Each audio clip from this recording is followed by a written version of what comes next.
Good morning and welcome again. I'm continuing with my reading from the second book of Samuel from chapter 12 onwards. Second book of Samuel, as you all know, is from the Old Testament of the Holy Bible. And the Lord sent Nathan unto David, and he came unto him and said to him, There were two men in the city, one rich and the other poor.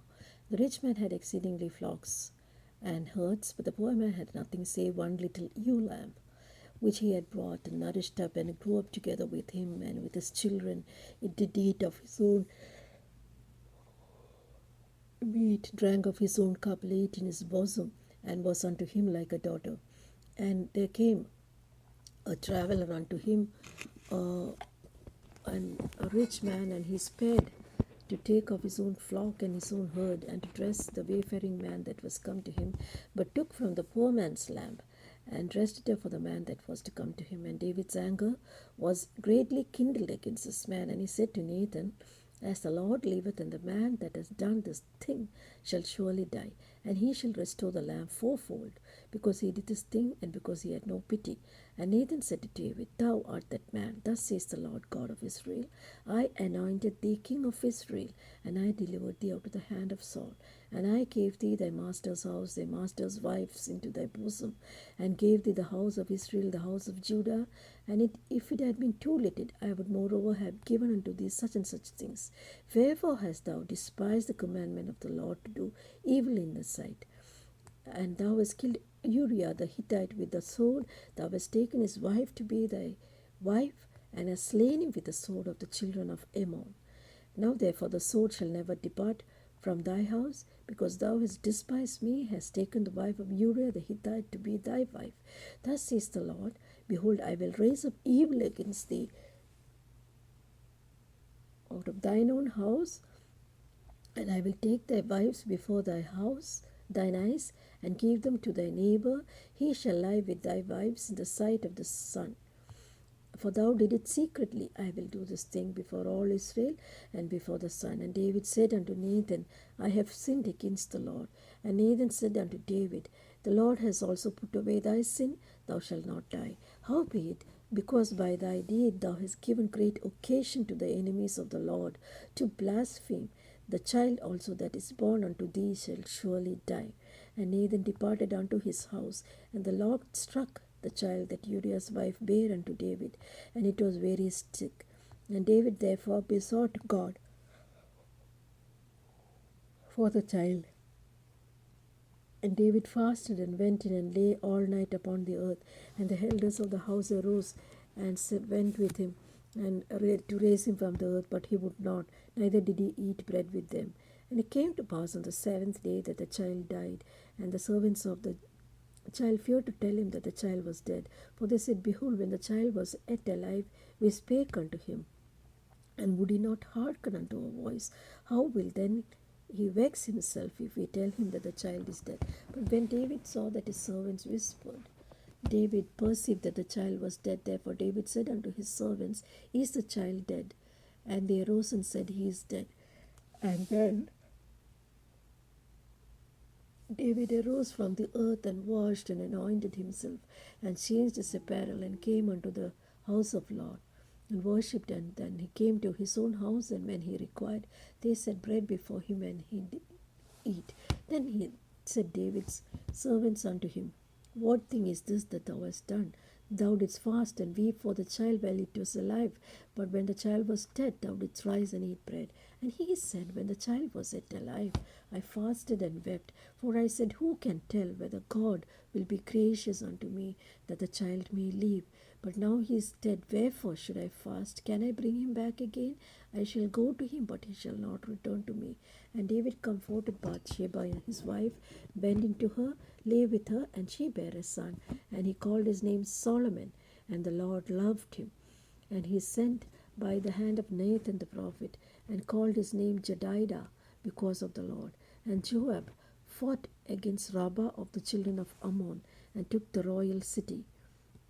And Joab sent messengers to David and said, I have fought against Rabbah, and have taken the city of waters.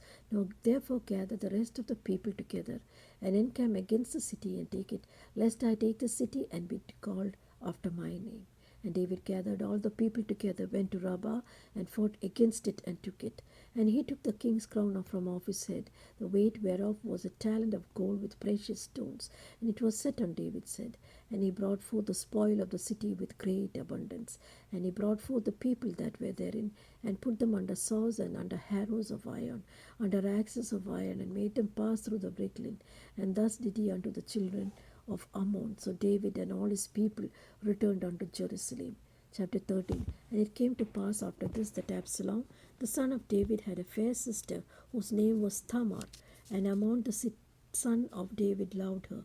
And Amnon was so vexed that he fell sick for his sister Tamar, for she was a virgin, and Amnon thought it hard for him to do anything to her. But Amnon had a friend whose name was Jonadab, the son of Simeah, David's brother. And Jonadab was a very subtle man. And he said unto him, Why art thou, being the king's son, lean from day to day? Wilt thou not tell me? And Amnon said unto him, I love Tamar, my brother, Absalom's sister. And Jonadab said unto him, Lay thee down on the bed, make thyself sick. When thy father cometh to see thee, say unto him, Pray I thee, let my sister Tamar come, give me meat, and dress the meat in my sight, that I may see it, and eat at her hand. And so Tamar lay down, and made himself sick. And when the king was come to see him, Amnon said to the king, I pray thee, let Tamar my sister come, make me a couple of cakes in my sight, that I may eat at her hand. Then David sent home to Tamar, saying, Go now to thy brother Amnon's house, dress him meat. And Tamar went to her brother Amnon's house, and he was laid down, and she took flour and kneaded it, and made cakes in his sight, and did bake the cakes. And she took a pan, poured them out before him, but he refused to eat. And Amnon said, Have all men out from me. And they went out every man from him. And Amnon said to Tamar, Bring the meat into the chamber, that I may eat of thy hand.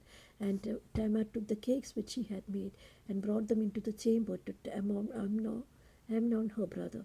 And when she had brought them unto to eat, he took hold of her, and said to her, Come lie with me, my sister. And she said, Nay, my brother, do not force me, for no such thing ought to be done in Israel. Do not thou this folly.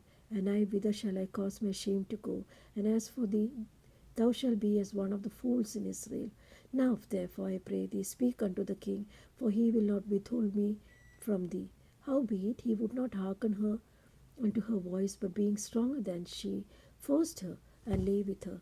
Then Amnon hated her exceedingly, so that the hatred wherewith he hated her was greater than the love wherewith he loved her. And Amnon said unto her, Arise, and be gone. Then she said unto him, There is no cause, for this evil in sending me away is greater than the other that thou did unto me.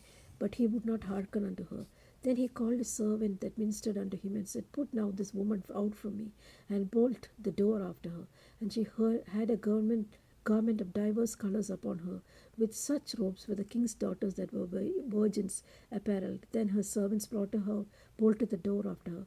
And she put ashes on her head, rent her garment of divers colours that was on her, and laid her hand upon her head, and went on crying. And Absalom her brother said unto her, Hath Tamar thy brother been with thee? But now hold thy peace, my sister. He is thy brother.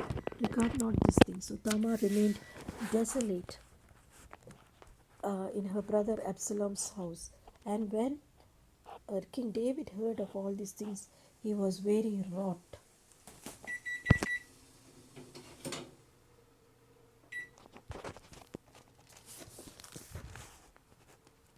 And Absalom spake unto his brother Amnon neither good nor bad, for Absalom hated Amnon, because he had forced his sister Tamar. And it came to pass after full 2 years that Absalom and the sheep shearers in Baal Hazor, which is beside Ephraim, and Absalom invited all the king's sons. And Absalom came to the king and said, Behold, thy servant has sheep shearers. Let the king, I beseech thee, and his servants go with thy servant. And the king said to Absalom, Nay, my son, let us all now go, lest we be chargeable unto thee. And he pressed him, howbeit he would not go, but blessed him. Then said Absalom, If not, I pray thee, let my brother Amnon go with us. And the king said unto him, Why should he go with thee? And Absalom pressed him that he let Amnon and the king's son go with him. And all the king's son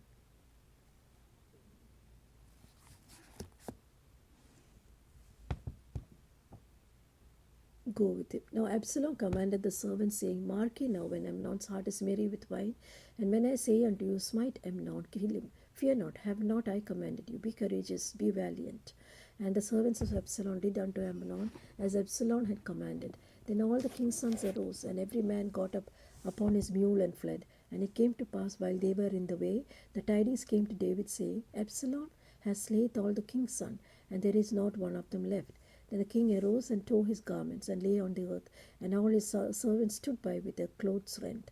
And Jonadab the son of Shimeah, David's brother, answered and said, Let not my lord suppose they have slain all the young men of the king's son. For Amnon only is dead, for by the appointment of Absalom this has been determined from the day that he forced his sister Tamar. Now therefore let not my king take the thing to his heart, to think that all the king's sons are dead, for Amnon only is dead. And Absalom fled. And the young men that kept watch lifted up his eyes, and they looked, and behold, there came much people by the way of the hillside behind him. And Jonadab said unto the king, Behold, the king's sons come. And as the servant said, so it is. And it came to pass, as soon as he had made an end of speaking, that behold, the king's sons came, and lifted up the voice and wept. And the king also and all the servants wept every so. And Absalom fled, and went to Talmai, the son of Ammihud, king of Geshur. And David mourned for his son every day. And Absalom fled and went to Geshur, and he was there for 3 years. And the soul of King David longed to go forth to Absalom, for he was comforted concerning Amnon, seeing he was dead.